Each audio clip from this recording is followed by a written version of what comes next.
என்னம்மா சாப்பாடு? வாங்க தங்கம், வாங்க வாங்க. என்ன சாப்பாடுன்னு பாருங்க. சுட சுட சாதம் பாருங்க.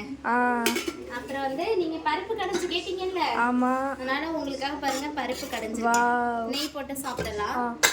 அப்புறம் பொரியல் நல்லா குட்டி குட்டியா மொறு மொறு மொறுன்னு செஞ்சிருக்கேன்.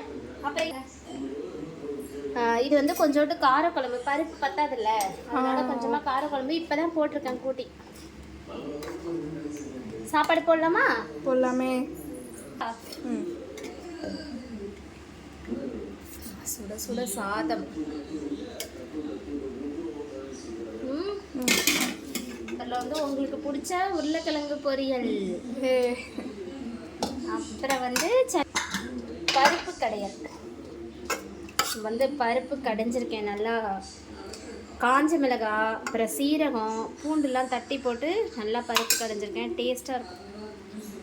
சாப்பிட்டு பார்த்துட்டு எப்படி இருக்குன்னு சூப்பராக இருக்குமா? ஓகே.